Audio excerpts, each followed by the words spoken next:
WhatsApp का लोगो पड़ा हुआ है, तो मैं ये लेके आया हूँ। अब ये देखिए इधर से मैं जो भी पोस्ट चीज लेके आया हूँ वो इसके ऊपर शो हो रही है, ठीक है, ये चीज है। उसके बाद एक और ऑप्शन है जहाँ से आप इमेज जो है वो बैकग्राउंड के ऊपर लेके आ सकते हैं। ये यहाँ से ऊपर ये प्लस वाला आइकन है, इसके ऊपर क्लिक करें। क्लिक करने के बाद इधर नीचे लिखा हुआ है सेकंड नंबर फ्रॉम गैलरी, ठीक है। फ्रॉम गैलरी से आप कोई भी पिक लेके आएंगे वो भी डायरेक्टली आपके प्रोजेक्ट के ऊपर आएगी, ठीक है, बैकग्राउंड के अंदर नहीं जाएगी। तो यहाँ से भी आप जो है वो तस्वीर इंपोर्ट कर सकते हैं। ये चीजें आपने याद रखनी है। बैकग्राउंड कहाँ सेट करना है, बैकग्राउंड के ऊपर कोई तस्वीर लेके आनी, वो कहाँ से करनी है। सिंपल, ये हमारा हो गया। उसके बाद हम मजीद आगे बात करते हैं। तीसरी बार पे मैं क्लिक करता हूँ। करने के बाद फुल स्क्रीन है, क्या फुल स्क्रीन करके देख लें आपका प्रोजेक्ट बिल्कुल ठीक है, जो आपने बनाया है, कोई चीज चेंज तो नहीं करनी। फुल स्क्रीन करके आप देख सकते हैं। सेकंड भी आपको इधर मिल जाता है, use image from camera, camera से कोई इमेज लेके आनी है तो वो लेके आ सकते हैं इधर से, ठीक है। एक्सपोर्ट इमेज, यहाँ पे आप इमेज जो है वो सेव कर सकते हैं, ठीक है। सेव इधर से भी आप कर सकते हैं। जब भी आप सेव करें, ये डिफॉल्ट वाला ऑप्शन है, इधर क्लिक करके अल्ट्रा पे जाना है। अल्ट्रा पे जाने के बाद सेव टू गैलरी कर देना, ठीक है। सेव टू गैलरी कर देंगे इधर से तो आपकी इमेज जो है वो सेव हो जाएगी, ठीक है, जो भी आपने प्रोजेक्ट बनाया होगा। उसके बाद ये इमेज साइज है, तो इधर से हम खुद का साइज भी क्रिएट कर सकते हैं। हम कहाँ कितना साइज रखना चाहते हैं वो भी हम बना सकते हैं अपनी मर्जी से, विद और हाइट लिख के। अदरवाइज ये कस्टम के ऊपर आप क्लिक करेंगे, छोटा सा डाटा है इधर से। ये देखें यूट्यूब चैनल बैनर है, यूट्यूब थंबनेल है, फेसबुक कवर आर्ट है, गूगल प्लस कवर है, ये कुछ साइज नजर आ रहे हैं।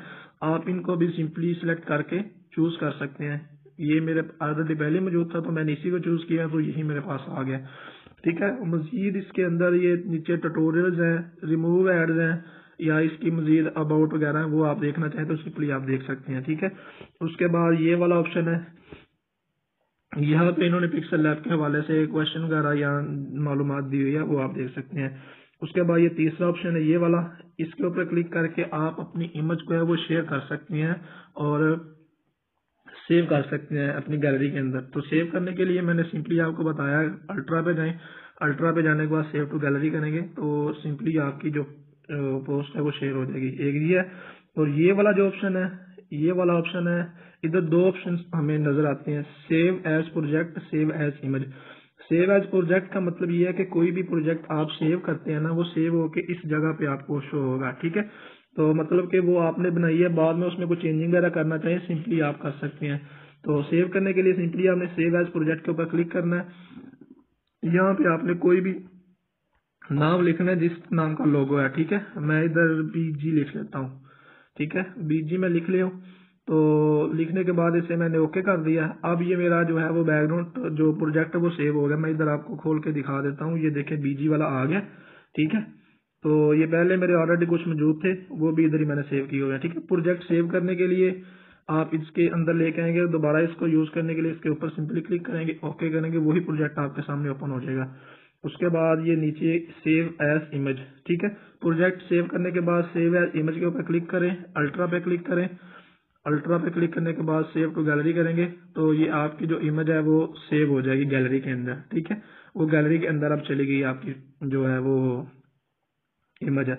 अब बात होती है कि हमने कोई टेक्स्ट ऐड करना है, तहरीर ऐड करनी है, तो वो कहाँ से हमने करनी है। तो उसके लिए ये सिंपली ये प्लस वाला आइकन है, यहाँ पे क्लिक करेंगे आप। दो ऑप्शन है जहाँ से आप कर सकते हैं, एक तो ये है, आप इधर ये लेयर बना लें।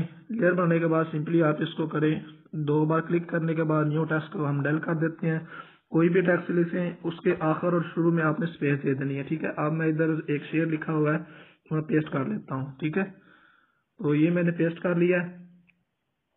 अब मैं इसको इधर सिंपली लिख सकता हूँ, मतलब कि इधर सेट कर सकता हूँ। बाकी इसकी जो कलर मैनेजमेंट है, फॉन्ट मैनेजमेंट है, वो भी इंशाल्लाह मैं आपको नेक्स्ट लेसन के अंदर बता दूंगा आपने किस तरह करनी है, ठीक है। क्योंकि ग्राफिक डिजाइनर के लिए फॉन्ट मैनेजमेंट या कलर मैनेजमेंट ये होना बहुत जरूरी होता है। तो वो भी इंशाल्लाह नेक्स्ट जब हम आगे मूव करेंगे बता देंगे आपको। तो सिंपली अब आपने ये याद रखना है कि किस तरह कहाँ से बैकग्राउंड लेके आ सकते हैं, टेक्स्ट कहाँ से ऐड करना है। एक तो ये है प्लस वाले आइकन के ऊपर क्लिक करके, ठीक है, आप लेके आ सकते हैं। और सेकंड ये है, ये ए वाला जो ऑप्शन है नीचे, ए वाले ऑप्शन के ऊपर क्लिक करें। इधर कोई सिलेक्ट नहीं ना होगा टेक्स्ट, तो यहाँ पे ऐड टेक्स्ट के ऊपर क्लिक करेंगे। तो ये सारे ऑप्शन आ जाएंगे। ठीक है, एग्जाम्पल के तौर पर अब कोई नहीं है, अब ये मेरा शेयर लिखा हुआ है, मैं इसको सेलेक्ट करता हूँ तो ये सारे मुझे ऑप्शन शो हो गए हैं जिनके ऊपर हमने एडिटिंग करनी है। ठीक है, ये चीज है।